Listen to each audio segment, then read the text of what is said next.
I spent the first decade of my training career mostly working with athletes. And when they were in season, there was one question that we asked, with my fellow coaches and I asked at the places I was working: what are they not doing at practice and during games? And that was how we structured our training programs for the time that they were in the gym. Because there was no sense in giving them more of what they were already doing, because first of all, they were getting enough of it. It wasn't going to make a difference or move the needle. Second of all, if we continued to give them more of what they were doing, we could walk them into overuse injuries, cause problems, things like that. And so each sport is different, and honestly, each coach is different. And so we had to be very communicative with the athlete to find out what was going on at practice and games and things like that, to make sure that all of their training in the gym and any conditioning they might do in the gym was dialed in for them. So when it comes to in-season training for hunting, we have to look at it the same way. One of my Pack Mule Elite members asked me this question the other day, how we were going to structure his in-season training, and he laid out his hunts for me. And, what do you do between hunts? And as it often goes, the answer is, well, it depends. It depends on the hunts. It depends on the spacing between the hunts. All of that kind of stuff kind of comes into play. And then also, what are the general things that you want to work on during an in-season program? Well, first we have to look at, what are we not doing when we're in the mountains?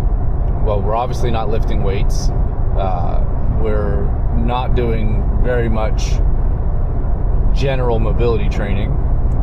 And then we ask, what are we doing? We're doing a lot of carrying weight. We're going up and down hills. We're dealing with uneven terrain. All of that kind of stuff is what's going on.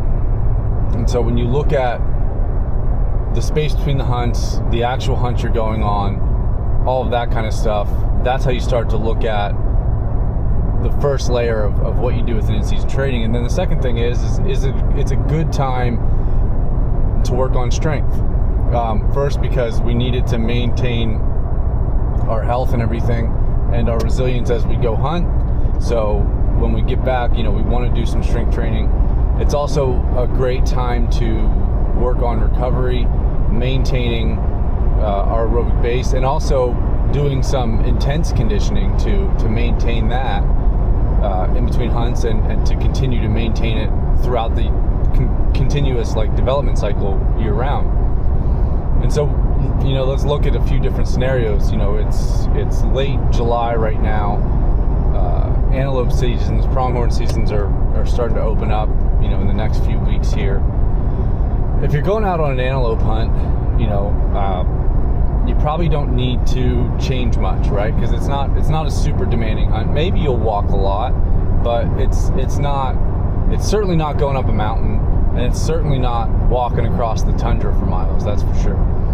So if you have an antelope hunt and then you come back and you have a break, I think the biggest thing is just kind of continue on as planned, before you get to elk season, if you're going to hunt elk or whatever it might be. Now, you might need to do some kind of taper before you go into elk season, depending on when your season starts. Typically, what we do is we look at a 2-week taper. So the first week, we cut total training volume back by 30%. And then the second week, the week right before the hunt, we cut back by 50%. And so it allows for recovery. Well, we maintain most of the intensity. We don't cut the intensity back too much because we want to keep your systems prime, your nervous system, your energy systems, everything. We want to keep those primed so we don't cut back intensity too much. It's mostly just volume to let your body catch up with you, while eating normally, not really cutting back calories anymore, because those extra calories are going to go towards recovery, and typically you're not going to see a bunch of weight gain from that in a couple weeks or anything, so it's no big deal.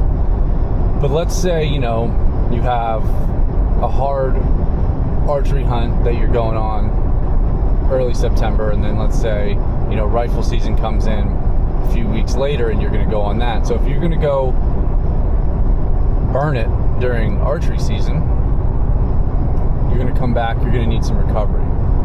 One of the things that we do is we use a program that's similar to what we would use with special operators coming back from deployments, which is mostly just light strength training, carries, and mobility all built into one day. And we do that for a couple to a few sessions throughout that week.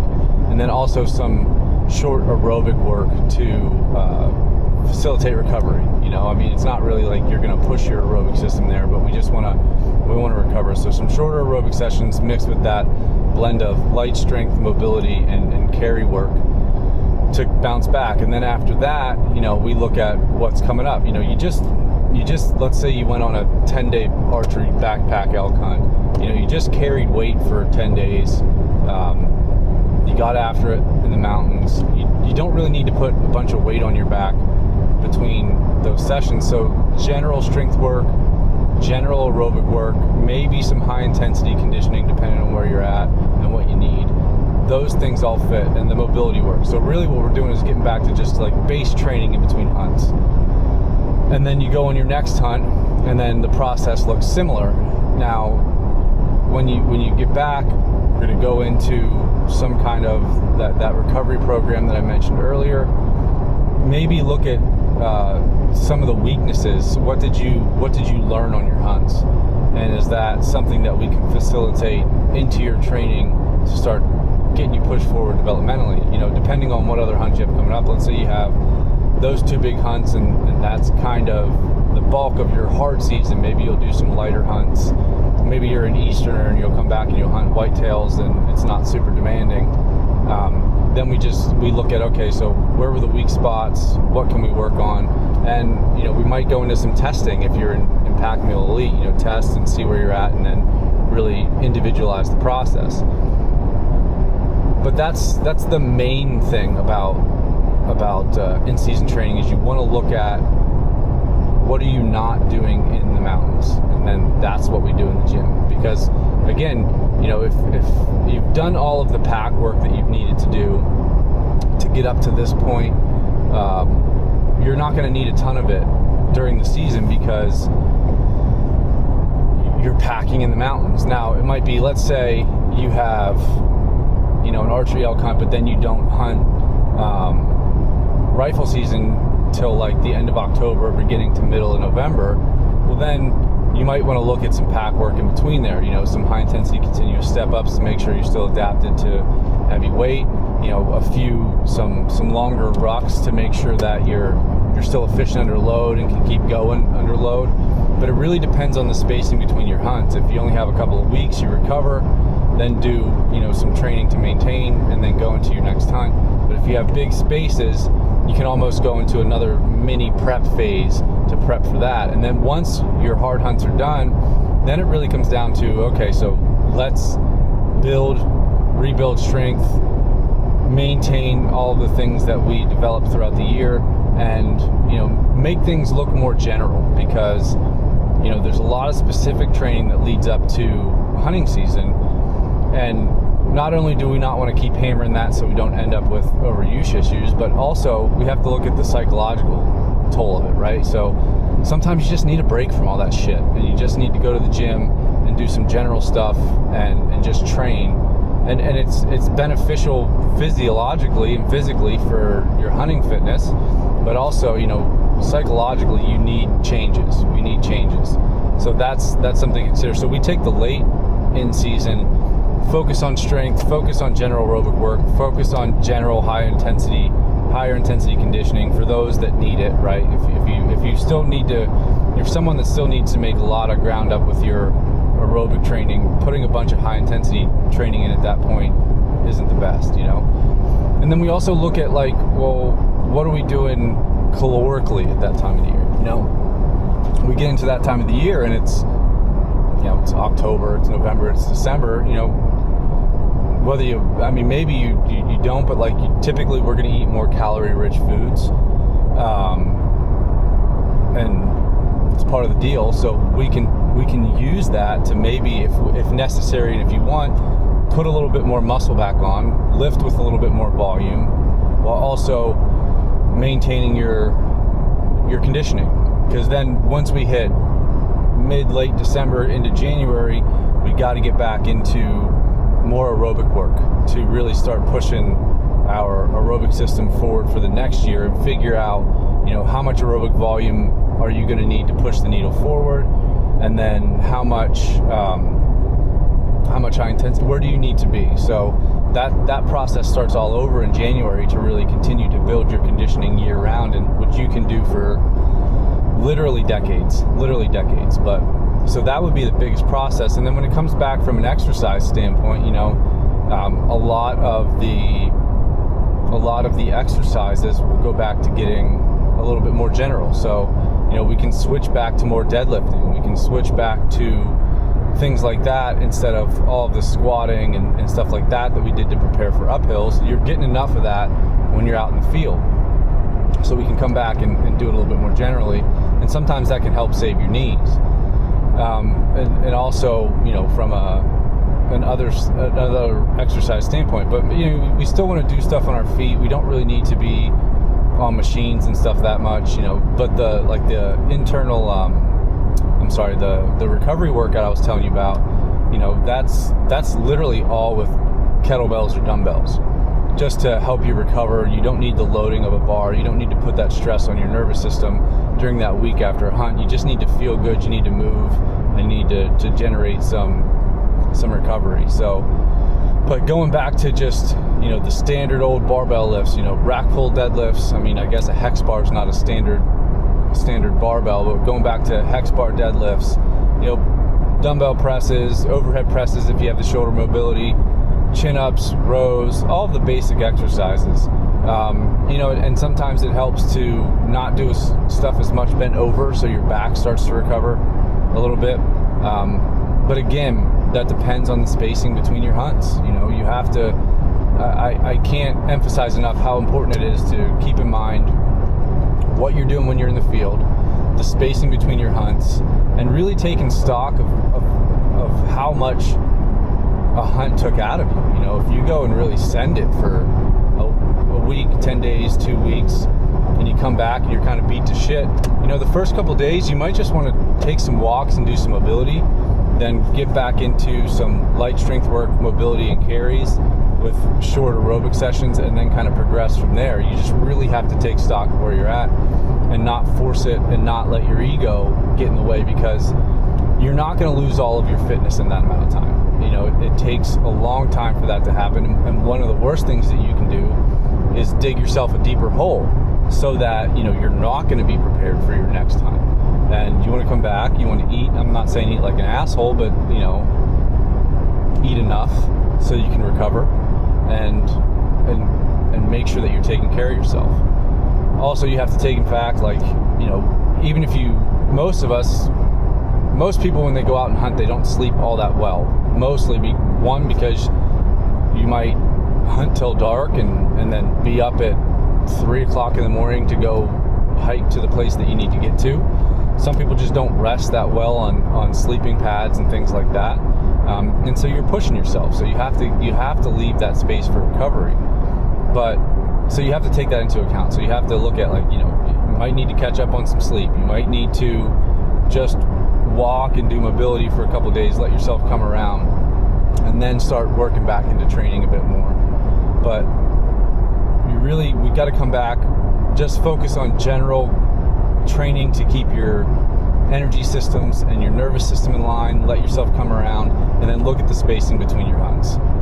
If it's a month, then you have a recovery week, you get back in, maybe give it 2 weeks of decent training with maybe a primer in there for some of your pack work, and then you have a walk down week, and then you go hunt again.